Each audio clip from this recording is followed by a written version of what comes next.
Strength, stamina, power, mobility, they're all awesome attributes. They're athletic and physical attributes. How do you train for each one? What's the best way to structure your workouts so you can get those? And what if you just want one and not the others? And what if you want all of them? You're going to hear from 3 experienced trainers right now on how to do that. Let's go. Yeah. We're the 3 experienced trainers. That's us. We're all different pursuits. Yeah, these are all different physical pursuits. And use your workouts. Well, I should say your workouts or how you train will contribute largely to one, but not to the others. And so I think what will be cool is if we kind of talk about what we think. You know, if you're trying to get somebody to improve each one of these attributes, and then maybe at the end what a routine would look like.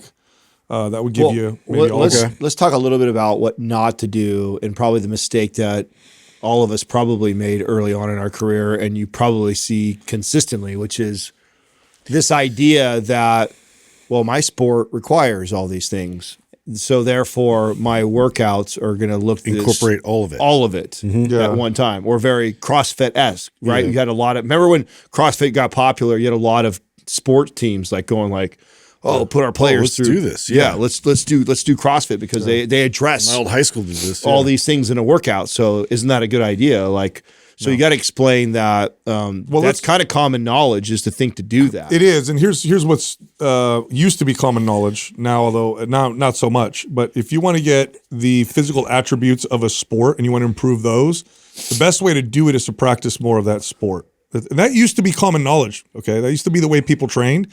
Now, that's not to say you can't incorporate other forms of exercise to do things like improve power and strength and speed and, you know, all these other things. But what I'm talking about here is what you do in the gym. Like, if you're an athlete and you want to get better at your sport and get more fit for your sport, what you do in the gym is actually quite small in comparison to what you do out on the field, let's say. So that's the best way. The best way to get in shape for jiu-jitsu is to do more jiu-jitsu. Best way to get in shape for basketball is play more basketball, and so on. That being said, there's a lot of people who are like, look, I'm not necessarily actively playing a sport.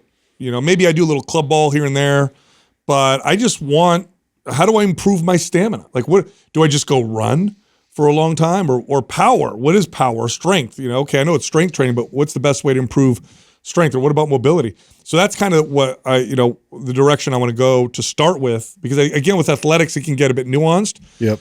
But the general thing, again, I want to say this very clear. The general thing with athletics is, if you want to improve the physical attributes of your sport, practice your sport. That'll give you the most carryover, because there isn't any carryover because you're doing the actual sport. You know what? I wonder what happened, because you talk about how that was kind of like common knowledge before, and it shifted.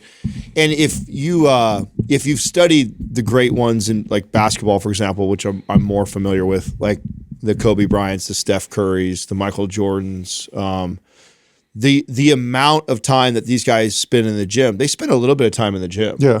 But a majority of it is just practicing basketball. That's right. I mean, Kobe was notorious for getting up at like 4 o'clock in the morning and hitting a little bit of weights, but then from 5 a.m. all the way till right. It's all skill training. It's all skill. It's all basketball. It's all shot. It's 1,000 shots. It's 100 something free throws. I mean, they did their sport, but yet people were so curious about what did he do in the gym, his workouts, when it's like if you looked at a pie chart of it, it wouldn't even take up a 10% of their time. It's like such a fraction. And if you look at Steph Curry, who's younger, newer, most of his strength training is very rehab looking focused. That's right. Band work, the playing, band distracted type stuff. Right. Like he's rotational movements. His training actually looks a lot like stuff to protect his body, and not like. And then, granted, everybody who looks at him goes, "Oh my God, he put like 20 pounds of muscle on in his career," and so he did build some muscle along the way. But a lot of that's through diet and some strength training. But we highlight on this podcast all the time,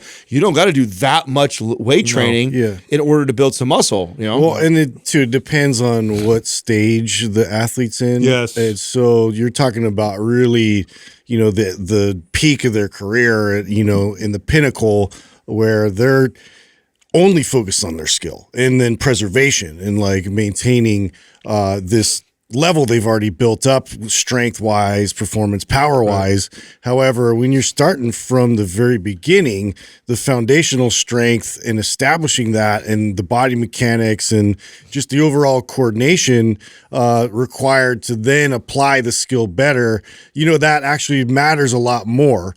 And then we focus on that, and then we start kind of tapering off, and then, incorporating a lot more of the skill specific type drilling.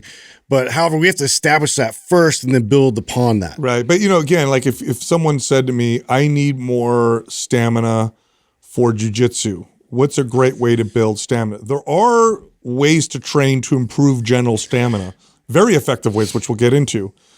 But there's also movement efficiency that comes from being very proficient in a particular movement pattern or movement. And that comes from practicing the sport. So I remember doing this doing jiu-jitsu, and at one point I was training a lot. I had great jiu-jitsu stamina, but then I practiced boxing and I gassed. Mm-hmm. But it wasn't because I was out of shape. It was because my movement efficiency was terrible. Boxing. The first time I did that, and it was like I thought I was in shape. Round 2, dying. Yeah, choking on my mouthpiece. That's right. So there's translate. That's right. There's general fitness, and then there's fitness that's specific to a particular activity or sport. You want to get better at running, you should run. You want to get better at cycling, you should cycle. If you want general better endurance or stamina, let's talk about that. You want general strength. Again, I can get really strong in the gym, but if I want to get really strong at wrestling, wrestling is going to get me really strong at wrestling. Wrestle more. That's right. So, but let's talk a little bit about these physical attributes, because there's a lot of people who, they're listening. They're like, I just want. Yeah, they're not playing a sport, but they want those attributes. They want the athletic. They want the physical attributes. Sure. Right. So we'll talk about stamina now. You could kind of break stamina up into different categories. You have the kind of that steady state, where you're kind of exerting yourself at a low level. Endurance. It's long endurance. Yeah. Right. And what that looks like is your traditional cardio. I'm going to get on a machine and I'm going to plug away for 30 minutes, 40 minutes, or an hour, and challenge myself somewhat. Just how long can I endure? Mm-hmm. Right. This is like long distance running. Looks like this. The kind of stamina, though, that I have found that most people are interested in is less of this, and it's more of the kind of stamina that requires high exertion, repeated high exertions. Yeah. And what I mean by that is I would get clients that say, I want stamina, and I'd say, for what? Well, when I go to the park and I chase my kids. Yeah. Or I'm doing work in the yard. It's available. It's there. It's I'm moving for like the kind of stamina that it's not this like steady, accessible. Constant. Yeah. It's accessible. That comes from HIIT style cardio. Uh-huh. That's the best way to accomplish this form of stamina. What does that look like? Sprints interrupted by recuperative interval. Short sprints. Yeah. Short sprints. Yeah. 15 seconds all out. Short. Then letting the heart rate come all the way Coasting, back down. That's right. The heart rate come and back. then repeating that. And what happens is that period of time in between the sprints where you're waiting for your heart rate to come down, as you become more fit, that gets shorter and shorter. I would add there's another endurance that people like that I think we should touch on is strength endurance. Yes. Yeah. Work capacity. Work capacity. Thank you. I was thinking along the same lines, and really it's like, how long can I, hold this load? How long can I hold these weights and carry them, and still be able to maintain my composure, maintain my posture, maintain this grip, and to, that's a very valuable asset, especially when lifting weights or pursuing anything like athletically. Yeah. Now, strength training is the best for that, but the type of strength training looks very much like big gross motor movement type exercises for high reps, compound lifts, a bit higher reps, and or unconventional type exercises. Carries. Carries, Turkish get-ups, using a sled, carries either at the side, like suitcase carries, overhead carries. Those really contribute well to work capacity, the kind that you'll want when you're doing things like yard work. And the reason why I wanted to touch on that is because, one of the things that will get recommended is, so it's common. Someone gets started in their strength training program. I feel this too, especially when I've been off for a little bit. I'm about to feel this today when I get in. is like my strength endurance will be really down. It's like it's not like my capacity to lift more load is there, but it's like by the time I It fades quick. it fades quick because I don't have any strength endurance. A lot of people recommend, oh well, then go get on some cardio or treadmill to get there. Like, no, if I keep high reps in my squatting and stuff like that, that'll get there better and faster. Translates way better. It translates way better to that. And there's this idea, because that's also one of the arguments you hear fitness influencers make for why people should do cardio. Oh, it improves your strength stamina inside the gym. Well, it does have some carryover, but if you go do 20 reps of squats, this way, it'd be way better. yeah, you'll get way better strength endurance than you will. That's right. So that's why I wanted to point that out, because that's a common thing spoken about with fitness influencers that are making the case for why these people should be doing this cardio, because for the endurance inside their training. Yeah, and I want to just add, like, the real value is, like, how long can I stave off fatigue? Because that's really like what cardio is like. It's superpower. Like it, and two, to the work capacity point, it's like, how long can I perform this thing without like the fatigue coming in, which then interrupts everything. Yeah. Yep. Today's program giveaway is MAPS Anabolic Advanced. If you want to win, leave a comment below this video in the first 24 hours that we drop it. Subscribe to this channel and turn on notifications. If you win, we'll let you know in the comment section. Also, right now, you can work with one of our coaches, a Mind Pump coach. Get on a call, and they will set you up with a 90-day customized reverse diet plan. If you want a reverse diet, boost your metabolism, build some muscle, set yourself up for a successful cut, work with our coaches. Go to reversedietcall.com. It's on sale. Normally $99. Do it for $49. Again, get a 90-day customized reverse diet plan with our coaches for $49. Go to reversedietcall.com. Back to the show. All right, real quick, if you love us like we love you, why not show it by rocking one of our shirts, hats, mugs, or training gear over at mypumpstore.com. I'm talking right now. Hit pause, head on over to mypumpstore.com. That's it. Enjoy the rest of the show. Totally. So, okay, so what does a routine look like? 3 or 4 days a week, if this is what you want stamina, this is your main thing, about 3 days a week of this HIIT style training with maybe a couple sessions of steady state recuperative type cardio, you'll get stamina pretty quick training this way. And your strength training, if you want strength stamina, it's high rep stuff, supersets, high rep stuff, but you're not doing a ton of it. This is where people mess up. 5 days a week of high rep supersets, good luck. You're not going to recover very well. It's like 2 days a week. You still need to train it treat it like strength training if you want that. And then we get to power.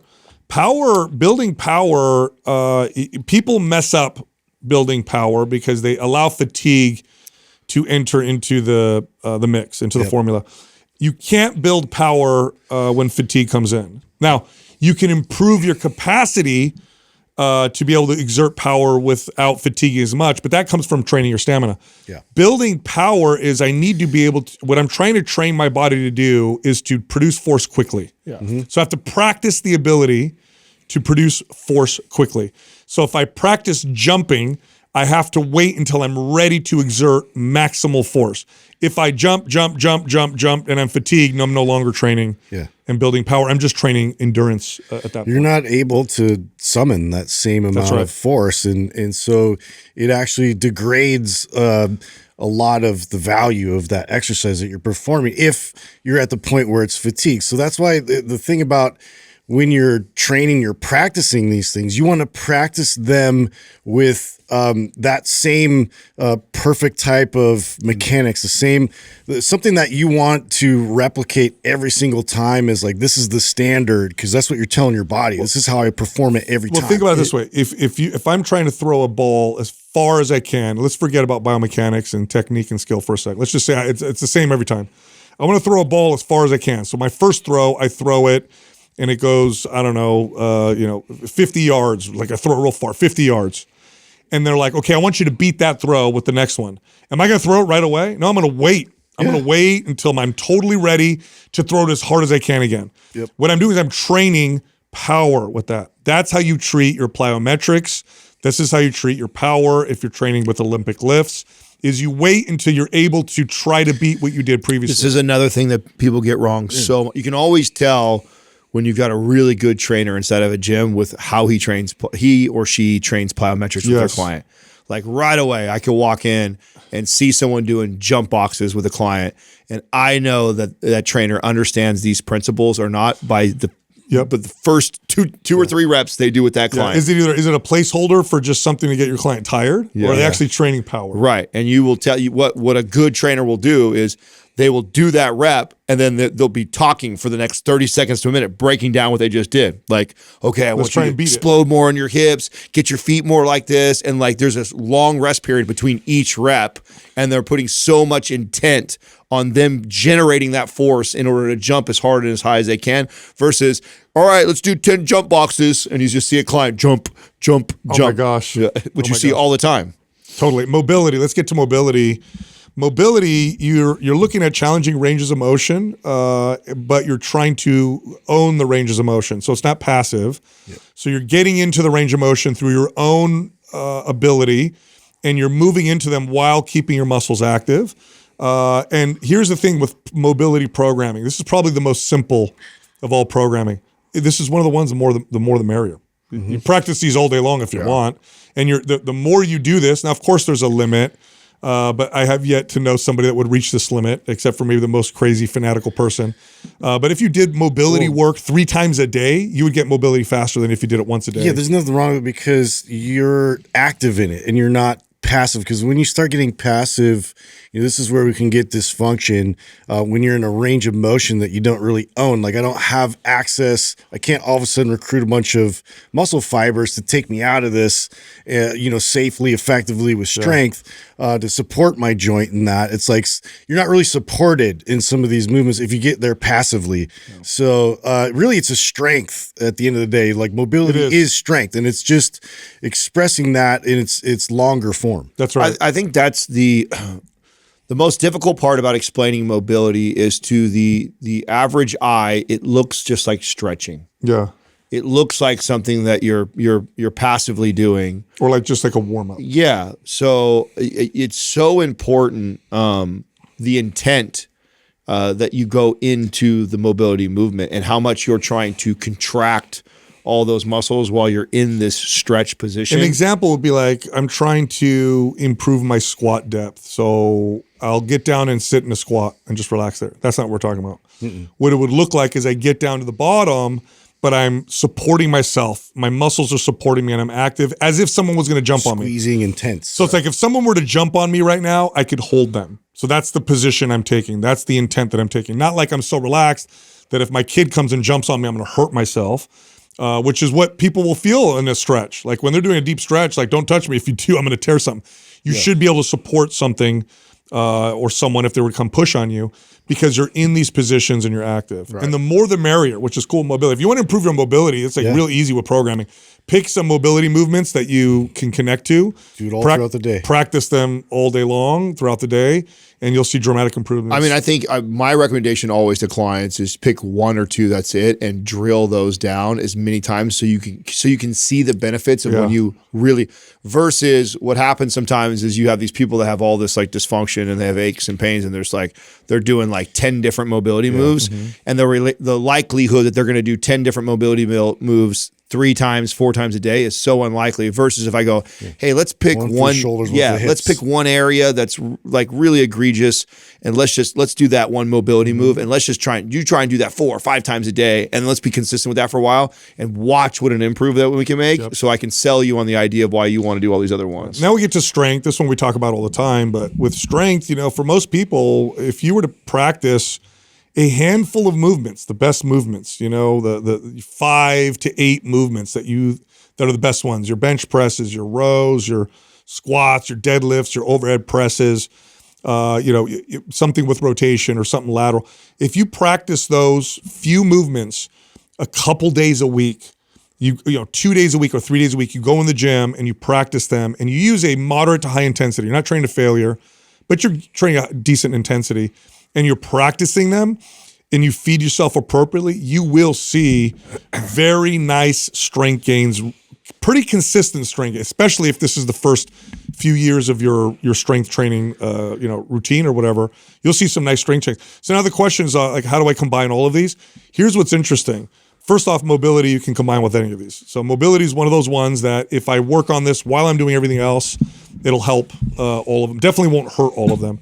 But when you get to stamina, power, and strength, really the ones that you want to be careful with balancing are stamina and power and strength. Power and strength, you can work on those together. That looks a little bit different, but stamina is the one that you want to alternate. Now, there's a couple ways you do this. You can do this where you have a stamina day and a strength day, or a stamina day and a power day. Don't you think weeks or phases? That's what the data is showing. Yeah. The data is showing if you did a stamina week and then a strength week and then a stamina week and then a strength, you'll do better at both than if you did them all in the same week, and definitely better than if you did them all in the same workout. Yeah. So this is what's interesting. And so, and a lot of people don't do this, but give it a shot. 1 week of stamina, 1 week of strength, 1 week of stamina, 1 week of strength.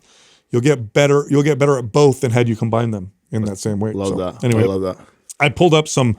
So we have, so Inner Circle has given access to I was going to our ask listeners. I've been meaning to ask you since we've been working with him.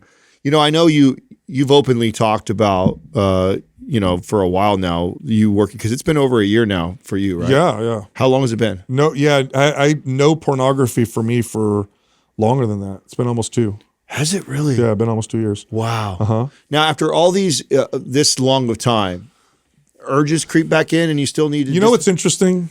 This is what's interesting. So, and I'll just mention this. Inner Circle is a course or a group that helps people break the addiction. Because pornography is an addiction for a lot of people. And by the way, this is like a couple times a week. So a lot of people are like, oh, it's only a couple times a week.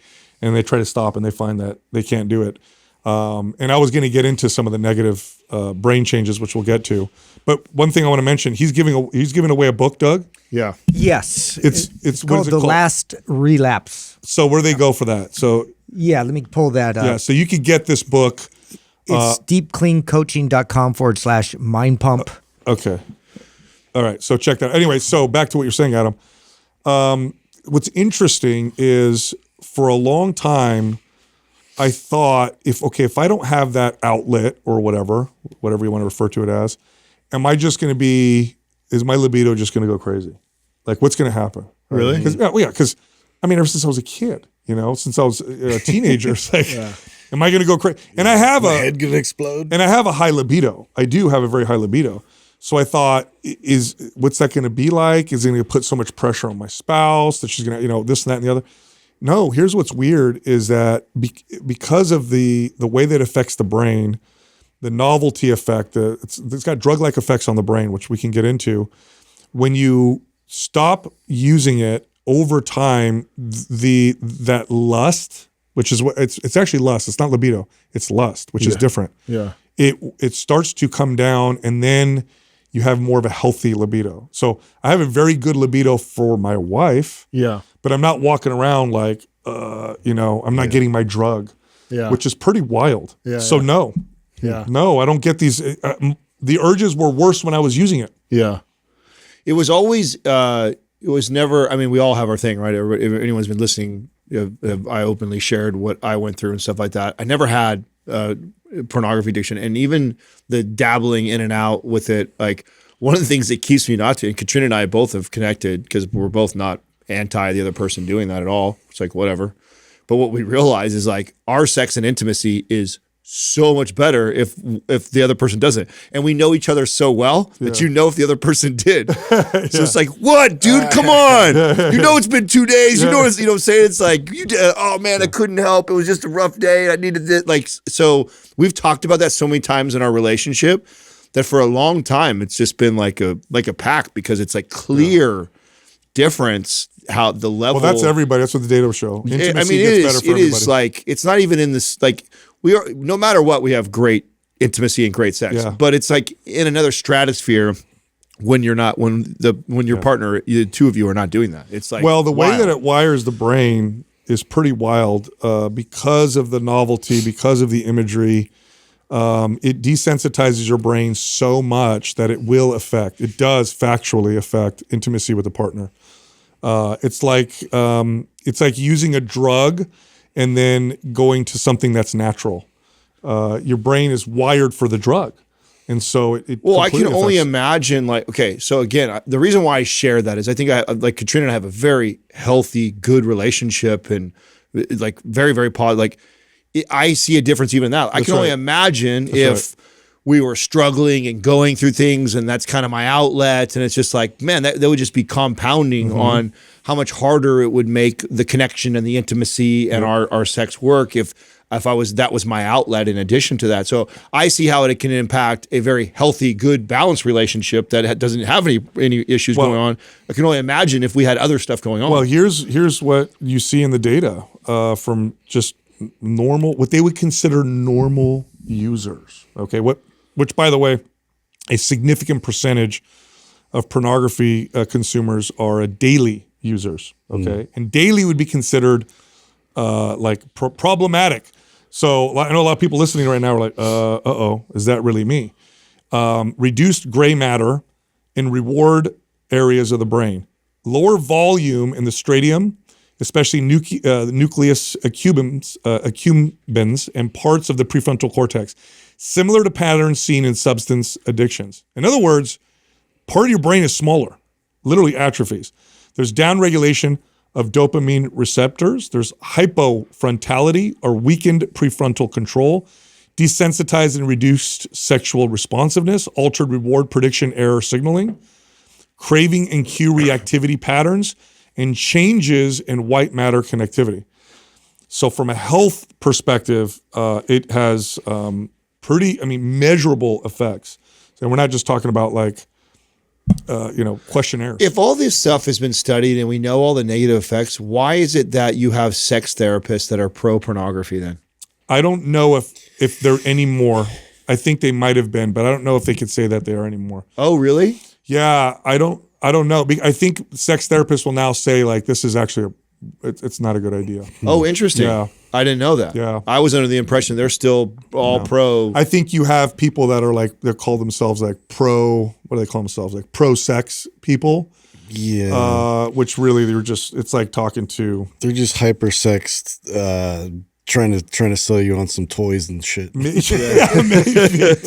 Like that's all I get out of those. Like, You know what it's like? conversations. You know what it's like, bro? It's like when you talk to a pothead about the benefits of weed. You ever talk to a pothead? This is what I sounded like back in the day when I was, it's got all these great benefits and, it's good for this and it's good for that. It's like, you're an addict. yeah, because it really just always amounts to the intimacy between the relationship, and it's like you're not just going to get that from the visual aspect, and for men it's definitely a powerful draw, but it's not like that's not what the the nucleus of the problem is. Well, I was listening to That's why it was such an easy sell for me to not. It's like it was such a clear difference with the intimacy with the wife. It's just bro, like, we also didn't grow up with it. No, I know. Like, I mean, I feel grateful for that because for sure, being a 16-year-old boy, I would not have with an iPhone. the self-discipline. No. Oh God. I'd be an idiot. So I mean, imagine. So the brain- I have for the 20-year-old listening right now, I have so much empathy for just not knowing, because talk about trying to unwind that, trying to unwind a decade or more of that. I was listening to this woman who was explaining, and she did such a good job. I don't remember what her background was. I know it was a medical background, but she also talked about just the behavioral effects and cultural. And she said that sexual that the act of sex or sexual release flows should come from intimacy, right? So it's a result of intimacy. But what we've done is we've separated them and severed them so strongly that now what's happened is we think that they're separate. We objectified. It's totally separate, and or the sexual release, a lot of people believe leads to the intimacy. So they're like, I'm going to start here with someone with a one night stand or hookup or whatever, and hopefully it will lead to the intimacy. Now, women are more aware of that. So women will often say, yeah, that's kind of what I'm looking for. A lot of guys are like, nah. But the reality is they are, because when you really boil it down, and especially when they're in a relationship where they have real intimacy, they're like, yeah, dude, I don't want to go back to what it was like before. But we've totally separated the two as if they're supposed to be. What do you mean by that? What do you mean we've separated though? There's like sexual release, and then there's intimacy. Sexual release is supposed to be a result of intimacy, not by itself, not without any intimacy. So it's like we've taken the it's like what we've done to processed food. The enjoyment of eating, which should flow from nutrition and nourishment and connection. Yeah. Now it's just all about hyperpalatability. And what does processed food do? Okay, I get what you're Causes disease. Yeah. You know, although we haven't completely separated them, we've done a decent job with food, but with pornography, it's totally separate. Yeah. There is no intimacy. There is no relationship. It's only stimulation. It's only sexual, personal, gratification, release with nothing else. Yeah. Which is very, very damaging. And again, the data on this is super, super well. What do you say? It was just 3 times a week was problematic. Yeah. Right. Yeah. Even I'm like, I've been known to do that before. Yeah, dude. I mean, I know it's not hard for me to stop. One time is enough to change the level of intimacy that we have. 100%. It's like it's a joke in our relationship. Like we talk, like we'll call somebody out. Like we have your only rule. You're only allowed to masturbate if one of us is traveling. It's like you're out of town for a week. Like okay, you get a pass. Dude, you know what I'm saying? But if I'm in town, we're in town together. That's the area code rule. Yeah, it's right? it's like you don't do that. Yeah. No, it's wild. And talking to I was talking to some friends the other day who were doing this it's like a high school ministry. So they talk to kids about sex and this and that. And we were talking, and they're like focusing on all the scare stuff. I'm like, I said, you guys, you can't scare kids into not doing this it's never worked for thousands of years. No. I said, talk to them about what they're missing out. Yeah. Not that it's scary. Yeah. You can get pregnant. That's all true. They know that already. It hasn't stopped them. Tell them about what they're missing out. That's what tells me. That's it's like how amazing it is on the other side. On the other side of that. One of the things I was pointing out was you look at the data on, I wish I knew this, before. People who report the most satisfied or the best satisfaction from their sex lives are married couples that are old, who are in their 60s. Yeah, they're old. Yeah. Okay, that's way outside of what you would think. Yeah. Because the world sold you that it's about how young you are. And, you would think it would be prime young 20s, one night stand. Yeah, lots of promiscuity and craziness. It shows you also how long it takes for you to really find those buttons. Yeah. That's what you think. Just fucking 40 years it took me to figure that one out. 40 years. Finally nailed it, Figured it out. This is up, down, left, right, B, A, select start. A, select start. God, why'd you just tell me that? Hey, everybody from the 90s knows that code. Yeah, they do. The Konami code. Contra. Super Contra, dude. Yeah, you're finally a master. Yeah. Anyway, I was reading this study on strength training, comparing eccentric to concentric training. Yes. It was a really interesting article. So if I were to tell you guys... This is going back and forth, by the way, the science. So if I was to tell you guys which one causes more muscle damage... Okay, so everybody all the science and literature had pointed to the eccentric, but that's also comparing a 4-second negative to a regular 1 to 2. What we know now is they're equal. Well, so here's what I was reading, kind of along those lines, that number one, people don't practice eccentric. So the second they practice it, it's a novel. Messes them up. Of course. Here's the other one too. The load is never the same. Whatever you can do concentrically, you can add, I don't know what it is, 20%. Or 40%. No, it's way more now. Way more, it's right? double. Or double. Yeah, you can double. You can take. It's a big percent. You can lower twice as much as what you can lift. Is that what it is? Yeah. So of course it's going to hurt more, because you're using way more load. But if you control for that, it's all the same. Yeah, that's what. So we've always been all the books and stuff we read back in our starting time, right? Was the eccentric does all the extra damage, but that's the point right there. It's well, you're slowing it down, and you could do more load. Do you guys remember? They used to make these machines. I've never seen them. I haven't seen them since. But in the late '90s, when I was working in gyms, they used to have these. And I think it was, I want to say Nautilus made them. I'm not sure, but you could load. It was an electronic resistance, so there wasn't a weight stack. So you type in the number. So let's say I would bench press 150. When I'd press, it would be 150, but then it would automatically adjust to lower with a much heavier weight. Do you guys remember those machines? No, not those. I mean, you can do the tonal kind of like that. Yeah. The tonal kind of does that. So you know what sucked about those machines? What? The second they would change directions, the weight would hit. And it would suck. Abrupt. So like, I have used that before. Yeah. Oh, you have? Yeah. Yeah, dude. I haven't done legit eccentric training in so long. It requires partners. It does. Like I'm not gonna do it by It's myself. also so like, I mean, all this stuff is novel and so cool. It's like, I mean, I don't know, at least my training is so much more simple today than it was. I just get so much further with just frequently doing like the right thing. Yeah, I for mean, my that, body. like it's so Yeah. my mindset at my age now is just like, what is the least coolness amount of things is I can wore do? off, dude, What's with the these least amount of things I things, can do to maintain this health and strength thing that I want? It's like Exactly. I'm trying a bunch of novel shit. I was No. like, what do I care? This works. It's tried and true. Yeah. I feel good afterwards. I think I'd like to try. I think what I want to do, the only thing is a pain in the butt, but I think I'd like to do eccentric squats. Like go in there, rack it up, bring it out, and just lower it to the rack, and then get out. I and mean, then I tell take you the what, weights off and do it if again. you do, I mean, I remember doing those, and it was a big. Obviously, it was the first time, so of course, novel, and probably made the biggest difference. It Yeah, probably those was those safety racks. But that's just gnarly. loading something that you can't technically squat, right? Yeah. You can't go up. yeah, with, exactly. But you could lower. Yeah, just lower it, real control. What it just for everything else, you I feel guarantee you'll hit a powerful PR after after that. Yeah. I guarantee you will.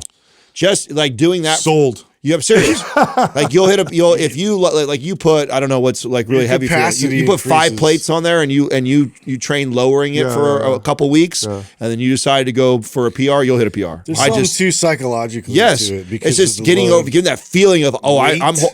I'm bringing down more than I could ever come up, and you get comfortable with Yeah, that. yeah, yeah. So then when you go to the PR weight, it's lighter than what you were, and then you find a way to get Yeah, out. I of mean, it. that's half of what I was battling. I remember trying to do this PR for, push press, and it was like just holding the weight initially was crushing. And you're like, dude, what am I doing? Like, it's just a psychological mind fuck. Yes. And The split press. yes. Yeah. Jerk Such press. a dick. Such a dick. You got as it if wrong, I can, dude. as if I Jerk can even press. Fuck. support it at the top. I will never talk crap. You never had a my back foot was like crooked and doesn't count, dude. Elbow pointing. Yeah, obviously you're unstable. Yeah. So touche. Yeah. Fair enough. I hate it when people talk crap they couldn't even do. I've seen videos criticizing like Ronnie Coleman's like deadlift. Dude, yeah. God. I'm like, what are you doing, I bro? wish- I knew actually- people were full of shit once we had like Mike Salemi, who's like the most accomplished kettlebell person Yeah. I've ever met. Somebody's talking shit about Mike. They were talking shit about his technique and form when we were doing like he was teaching me like techniques, and I was looking at the comments and I'm like, this is wild, dude. Where are you getting your information from?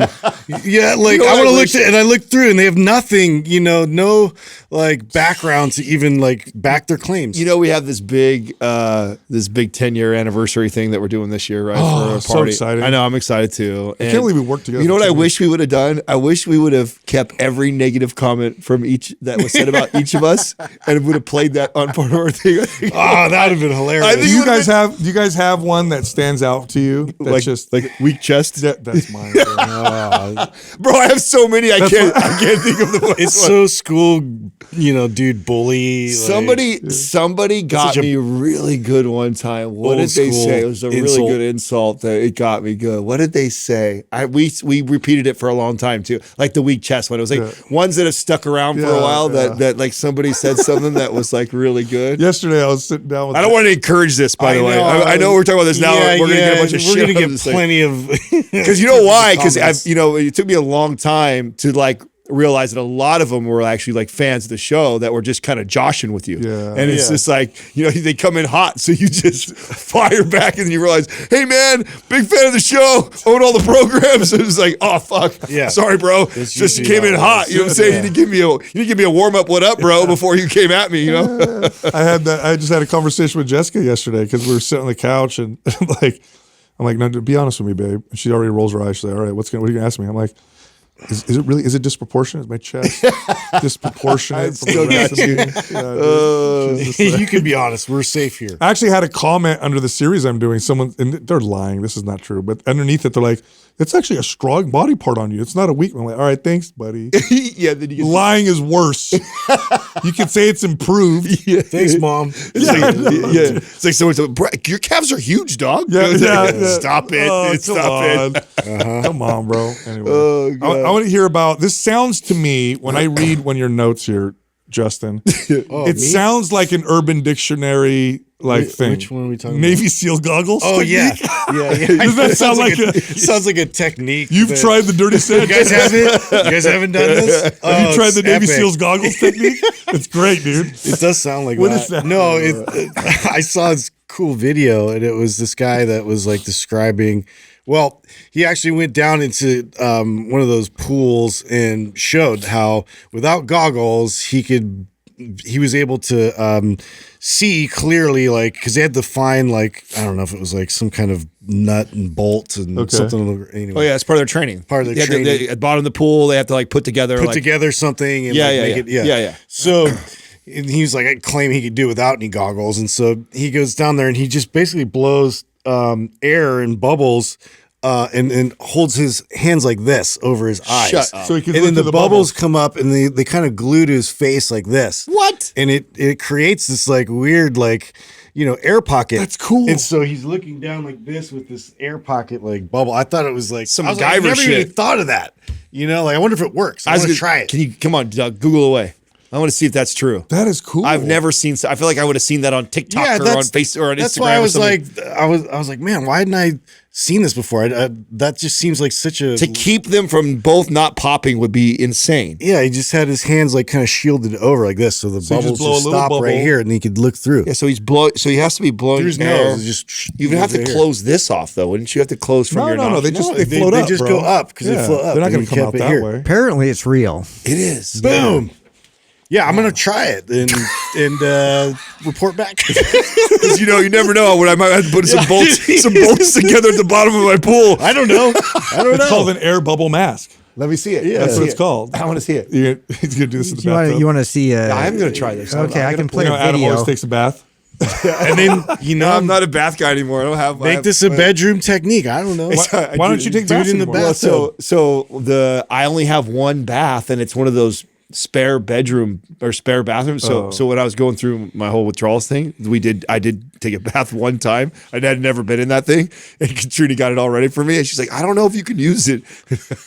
I don't know the last time you've been in like a little bath. Oh, they're tiny, bro. It's like I can only get either my legs wet or my upper body. So I'm like, Here, watch this. Oh, look at see. that. Wait, It works, dude. let's see it. get down there. Okay, Go on. it smashes over. Yep, yep. Okay, here's how we're gonna do it, and then do it. Wow. I don't see the bubbles. Well, this is a terrible video. That's the I'll view just right send you there. the one that I seen. Wow. That's cool. Anyways, We'll give it a shot. Yeah. I believe the video. yeah, Dude, they dive deep without anything. it's Deep. crazy. Yeah. Did you ever watch that documentary? No. Oh, it's a good documentary. Buds, it's called it's called Free Dive or something. It was a really good documentary of the world record holders of like it's crazy You got- how far down They the, go the- real deep. I don't know if I ever told you guys this, but although I'm a terrible swimmer, I'm gonna hold your breath for a long time? A long too. time. I don't know why. You can't. A long time. Did It you used takes to a do it as lot a of kid? work for me. I don't know why. It was just I remember I learned this as a kid. I took swimming lessons as a kid, Yeah, it's free diver. and they told all of us to hold our breath underwater, and I smoked everybody. I am like the worst swimmer, so I think that's probably part of it. I just when we get, were like, kids, anxious. we used to have challenges. How many times back and forth on the pool length could you go without taking? But you're a good swimmer too. You swim better than me, dude. Well, I mean, I just have can a hair- swim. It's just like just have a Justin swims better than you. You have a heavy butt. That's all. I sink, dude. He should not. He's like a tugboat. He should not be able to. He should not be able to swim better than you. I don't. I'm just. You not have a good- bird. You have like a nice like what? You Stop should it be- with He just doesn't You practice. should be able to go it, through dude. the water like this, like a boat. You know, so you should just park the water hella easy, dude. I gotta- Kick your narrow waist. You should be Yeah, just, I got the Floating anchor raft. in the bottom. No, I'm not a good swimmer, dude. I think I get a little anxiousy. You know what I mean? Yeah. In the water. Yeah. I'm just not comfortable You know, like you don't. when my feet can't touch the bottom. Do you think you had like a? Did you have a traumatic thing when you were a kid? You know what's crazy? I used to not mind at all, but my mom is terrified of swimming, terrified. So she won't go in the water below, like if it's like above her waist, she's like not. I don't know if it like Inherited, imprinted on you. something. Hey, I wouldn't be surprised. This is something I always give Katrina a hard time. It's like Katrina's like terrified of bees. because she claims to be allergic to bees, right? So I don't know if there's a lot of proof for that or not, but she says that she's allergic to bees, right? Okay. So if a bee is in the backyard anywhere, she's and runs in the house. I go, and only because my son has seen that, he's like that now. And I'm like, Max, you're fine. I was like, it doesn't even hurt that bad if it stings you. It's not a big deal. But because of that, I'm like, terrified. so I'm always trying to get onto her. I'm like, can you calm down just a little bit when you see a bee? Because my son is now going to be terrified of bees because you're terrified. So I try and play with them when they're around. I'm like, look, they're fine. You know what I'm saying? Like, it doesn't even hurt that bad. It's not a big deal. Like, but you see him getting that way because he sees his mom like that. I think things can imprint on you. For sure. I watch it. I'm watching it happen. Because my mom was also terrified of spiders, although I'm not that bad anymore. I had to learn to not be scared of spiders because that's different. I'm a man, and my wife won't smash them. But my brother, you guys know my brother. He's a big dude. Yeah, bro. You put the tiniest spider next to him, he will move like you've never seen before in your life. He will jump and move. I've seen him jump off a bike. He was on his bike and there was a spider on the handlebars. I think and he jumped off. That's what makes spiders is because of how small they are. So a big tarantula will creep me out way less than a little tiny little spider. Really? So if you're driving and a tarantula, we grew up. I don't think he's gonna jump on me. So October season was when they all come out, right? And I grew up where they used to be everywhere, and we'd let them crawl on us. So I'd let a tarantula crawl on my arm, but a little spider in my house, I do not. Have you seen those videos where there's it looks like a furry wall, and then they tap it, and it's bazillions of little spiders? Yeah. Have you seen that? This is in Australia where they had those where it was just blankets of webs. And it was just like all in the bushes, all in the power lines and all this. And it just happens a couple times a year or something where they breed and it's like this crazy Does Australia have the worst? Too much. Bugs? Yes. I think it was Australia. I think so. But remember when we talked about this? We talked about this years ago. Going to Australia? Yeah. We talked about spiders and somebody sent in a picture of a spider carrying a rat up a wall. And that was enough for me. I'm done. Never going there. That's enough for me right there. A spider carrying a rat? Doesn't even make sense. That's not supposed to happen. No, it's not supposed to happen, no, dude. It's crazy, man. Are you guys all stocked up on your Zbiotics for the holidays? I just ran out and I need to get some. I'm actually ordering some because I've gone through this. This is not crazy. Right. We're sponsored by them. We have to buy them ourselves. This is where we're at now. Yeah, no, it's because that much staff, dude. It's because of staff. They all send us stuff for free, but now you got 20-something people in here plus. Are they taking them all? Well, I make the mistake of hyping it up to all my friends too, and then they come over and they're like, "Oh, is this what you're talking about?" Yeah. And they just grab them. Well, it works. Yeah, it really works. I'm still shocked that bars don't carry them. I thought I heard them say they were getting into some. Are they? I thought I heard that. So Yeah, I think a few do. I don't know if they're actively pushing it's silly it or for not. bars not to because it would increase the amount of drinks they would probably sell if they were to do that. Yeah. I think it would be really at least smart. like nightclubs or something. I think it would be great. But anyway, I think the reason, I know they were always so careful about that. They're not trying to promote binge drinking or lots of drinking. Well, they kind of go together. Not the binge drinking, but alcohol and. I know. Well, that's what it's for, right? So, have you ever followed up on them on because they were the last time we had talked to them, they did that because it was easy.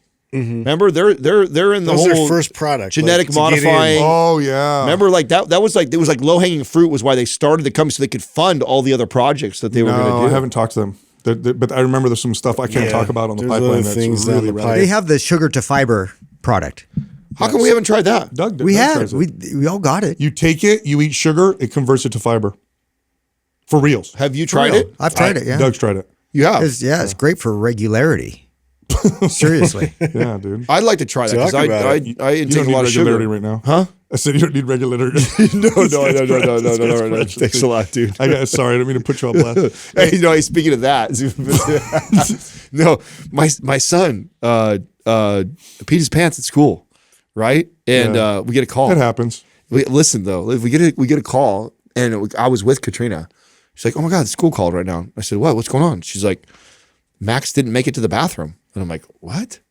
I'm like, "Okay, weird." And she's like, "I'm going now. I'll be back." So she goes to pick him up, and I'm wondering like, oh man, did he get embarrassed? Is this going to be like a traumatic thing? So I actually I greet them I see him pull up in the driveway and I get out and want to see if he's doing okay. And he climbs out and he's like got these like some other kids' high water pants on, stuff like that. He's like, all chippery, and he comes right up, hey dad. And I was just like, how was school, buddy? I was good. So it's like, anything happened? No. Oh, I peed my pants. And I was just like, what happened? He's just like, oh, I didn't make it. It's not a big deal. And he just walked past. That's great. Dude, he was so, wow. I looked at Katrina and she just kind of like, she just shrugged it off. Wow, that's great. Yeah, she goes, I tried to talk to him. He just kept telling me, Mom, it's not a big deal. I didn't make it in time. I was playing in the sandbox and I held it too long. And he's like, Mom, it's not a big deal. Kept telling her it's not a big deal. She's like, all right, it's not a big deal. Wow. Yeah. That's great. I was ready for him to be kind of like, Well, yeah, because that could have. no, I thought about that, and like, so, again, probably my own. Justin never lived that down when he. I had to have it. Yeah, I mean, He I was was also a senior. I was known as Pee-Pee Boy. I was totally prepared to like, hey, it's okay, buddy. Like accidents happen. Hey, next to like the whole dad speech and be there for him. That's why I met him at the door. But he's and fine. He just walked right past me. I was like, That's no, awesome. Yeah, no big deal, Dad. Oh, man. And he's wearing these little tiny pants. It was so hilarious. That's so great. Oh, bro, hella That's funny. so great. It's too Yeah. much. Probiotics have been shown in studies not just to improve digestion, they do, but they also improve the health of your skin, athletic performance, strength, recovery, mental state. Probiotics are effective. The world's best probiotic is Seed.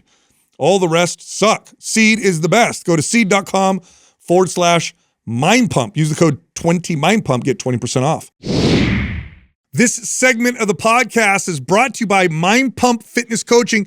This is the #1 course that teaches trainers and coaches how to build sustainable 6-figure plus businesses and careers in fitness. Look, it's roundtable based, so you can hear Adam, Justin, and myself teaching you how to build a better business, get more leads, close more deals, close bigger deals, and be more effective trainers. By the way, our course is nationally recognized. In fact, it gives you 1.9 CEUs with or for your NASM certification. Find out more at mindpumpfitnesscoaching.com. Our first caller is Stephanie from Ontario. Hi, Stephanie. Hello. Hello, how's it going? We're good. How can we help you? Good. So I've adjusted my question a little bit because I've had a bit of an update, but I will just go right into it. So I've been a listener for about 5 years now, and I absolutely love your show. It's completely changed my relationship with health and fitness, and I follow all of your programs and even got my dad to change his lifestyle thanks to you guys. He used to be the Atkins Diet's biggest fan, and now he's no longer afraid of carbs. A bit about my journey. I've been an athlete all my life, but always struggled with my weight being taller and bigger than most of the other girls. Over the years, I've done a few bulking and cutting cycles, have been able to get down to around 21% body fat. And that's where I would ideally like to maintain somewhere in and around those low 20s. The challenge is at the end of my cuts, I really don't want to track everything that I eat. So I typically track up to around maintenance, and then I'll stop tracking and weighing myself because it just feels like a bit of a negative relationship. And then inevitably my body fat always tends to creep back up. So I guess the update is that I ended a cut in March and decided to reverse back up to maintenance. And then over the summer, I was no longer tracking, and I'd say my body fat now is probably around 25%.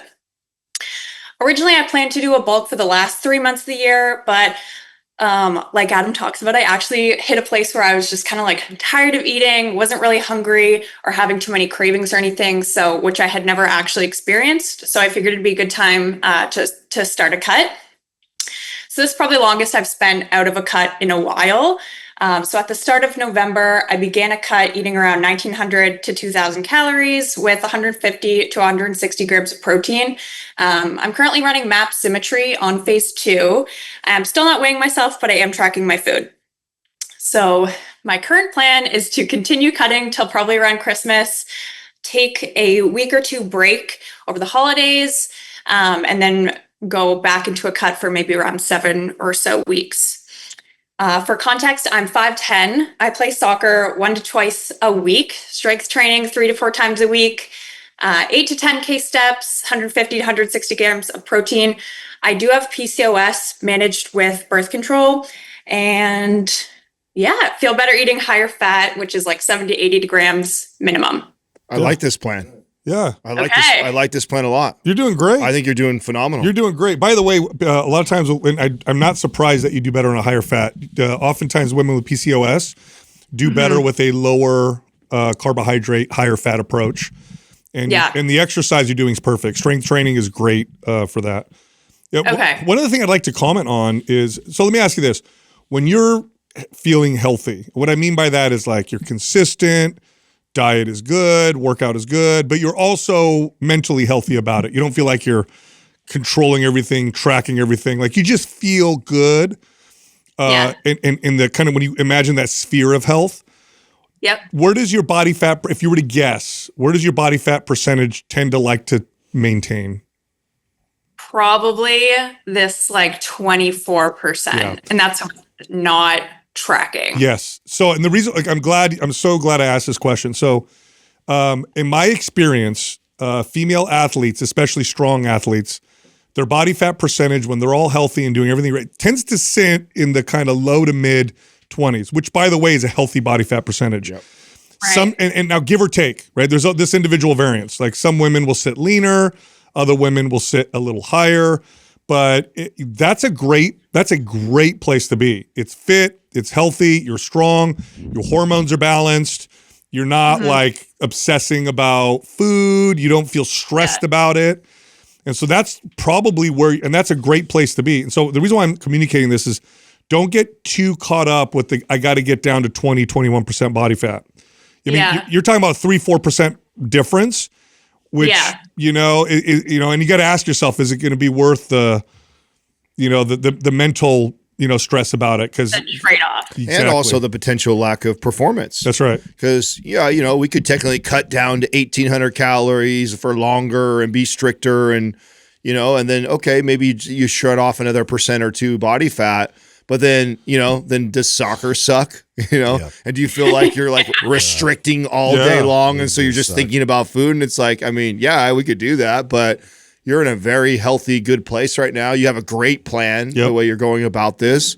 I think you're in a really good place. Yeah. So there's this kind of genetic, fit and healthy body fat percentage range. And there's a range there because for some people it's leaner. And for some people, it's a bit higher, and it's your healthy range. And so if you're sitting at like 24 and you're like active and you're strong and you could play soccer and you feel like you're kicking butt and you're not like stressed over your diet and stuff like that, and you just really have this good quality of life, like that's great. Like go for it. And in fact, I just aesthetically like being lower, which I feel like probably everybody. Yes. You know what we've done, Stephanie, is we've placed this aesthetic quote unquote ideal, which is, it's always so funny to me how it's always 3% away from where you like to be healthy or whatever, right? But we've taken this aesthetic quote unquote ideal and we've elevated it above where it should be.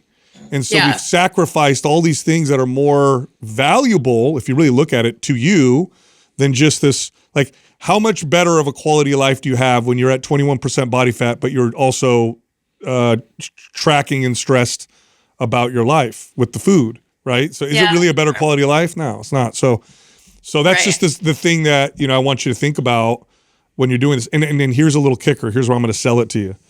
If you start to get comfortable in this kind of zone, oftentimes people do get a little leaner because what kind of happens is this bouncing up and down while we're playing with it. And then when people kind of settle into this healthy kind of place, then what usually happens is you see a little bit of body fat loss anyway. Okay. Yeah. And then what would you guys suggest? So let's say I, go through the maintenance cut or maintenance for 2 weeks after Christmas and then continue to cut. And then I'm around, again, that low 20s. Would you suggest doing like slowly maintain and then every couple months add a couple hundred calories to get my maintenance up from there? Sure. Yeah. Sure. If you want to.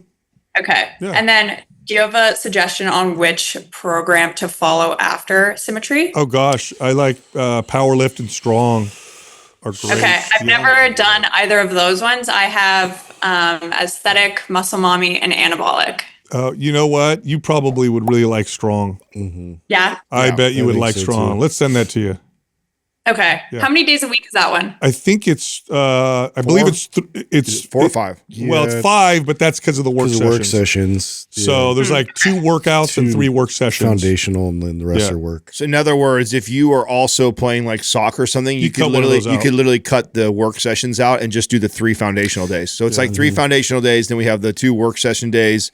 If you're doing some other sport or activity, Modify. you can modify and drop the work session for however many days. So if you got 2 days of soccer, drop the 2 work sessions. If you got 1 day of soccer, drop one of of them. You could totally do that. Okay, cool. And then in terms of cardio, I typically just add like maybe 10 minutes on the Stairmaster at the end of my workouts. Do you guys think that's Totally fine. Totally fine. good enough? Not pushing. Okay, cool. No, you're good. I mean, how do you feel on the soccer field? How's your performance? Since adding quite a bit more muscle, it's definitely different. But it's kind of cool.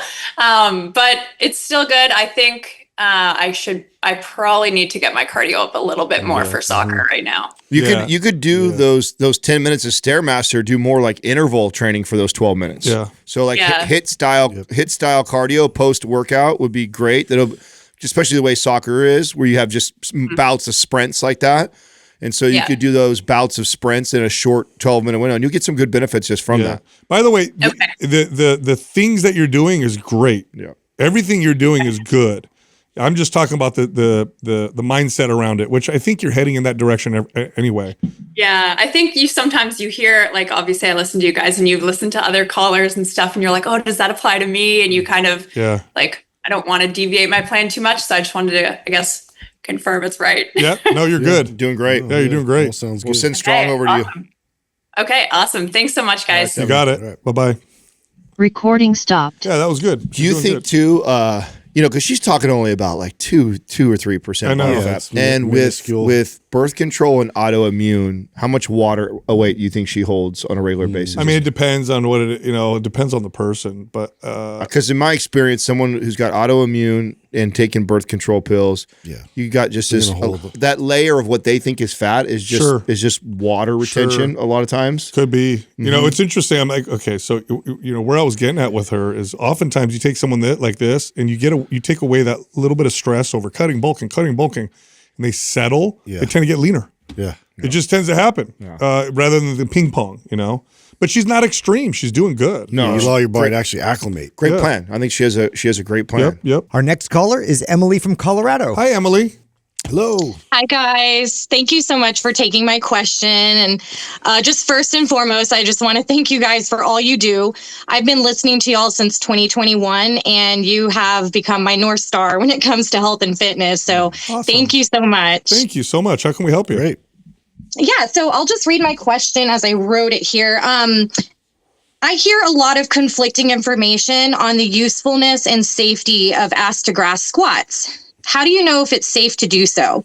If I'm able to do it unweighted, does that mean it's safe to try with weight?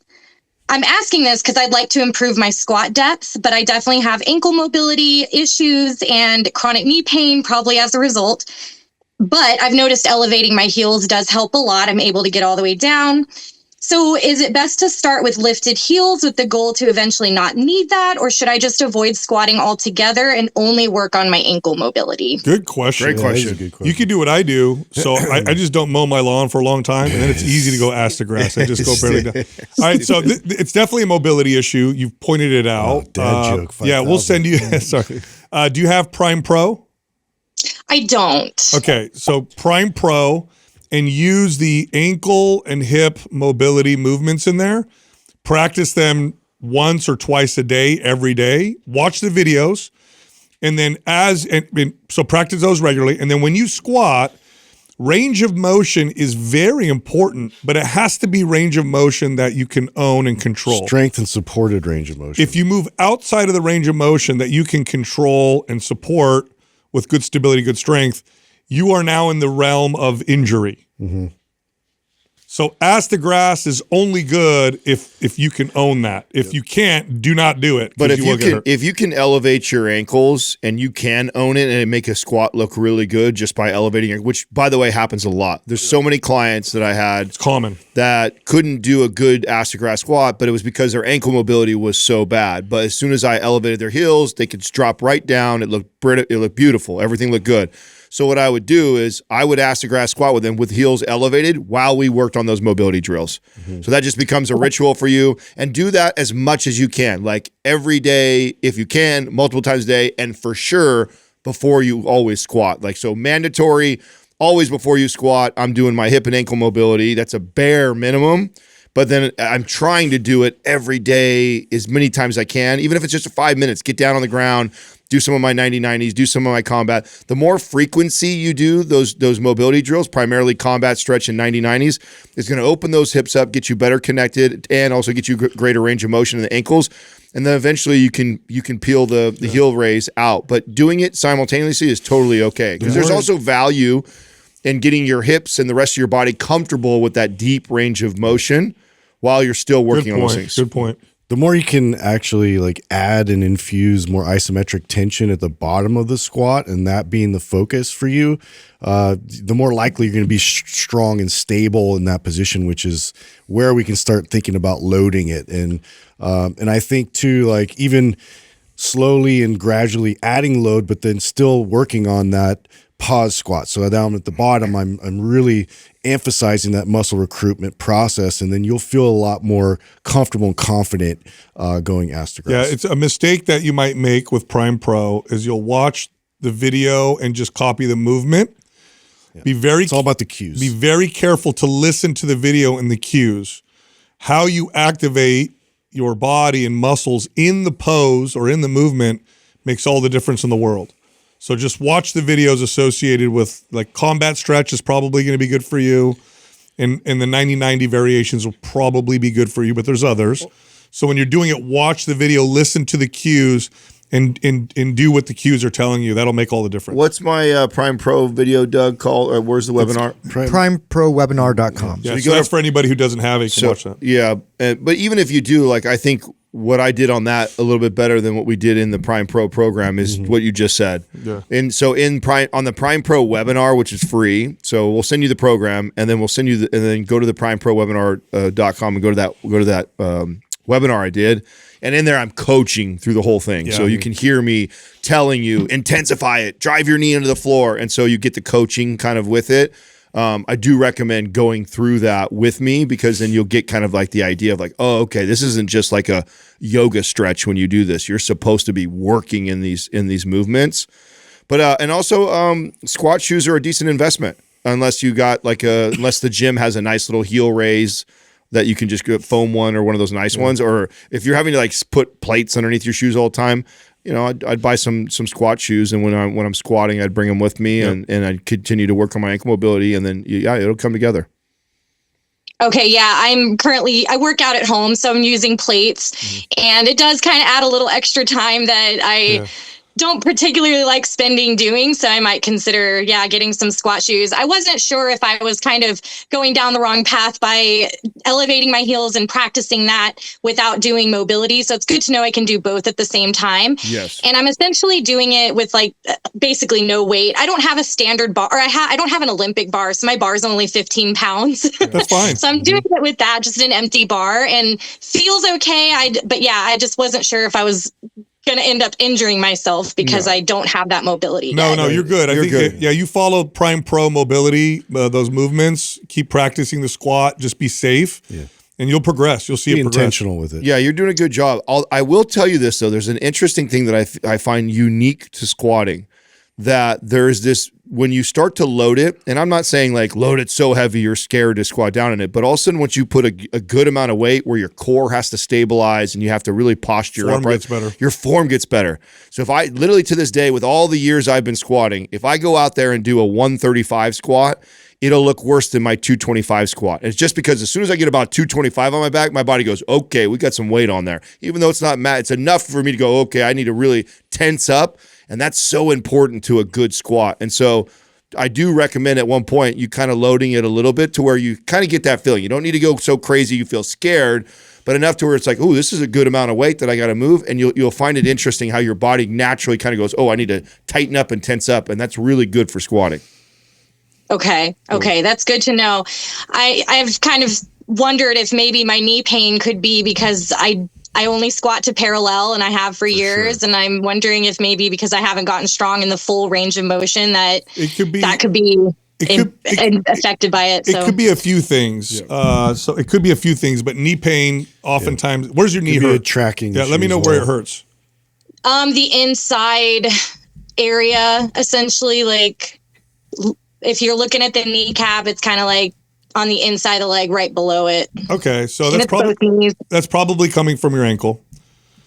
Yeah, so your knees are either probably doing this, or there's tension going in that direction. It is almost always when it's just like, unless you had an acute injury, it's almost always ankles or hips. Yeah. Okay. So and then the knee is just taking that stress because our ankles are weak and lack mobility, and our hips are weak and lack mobility. Once you gain mobility, gain strength in those areas, it takes all the stress off the knees. It's incredible how that works.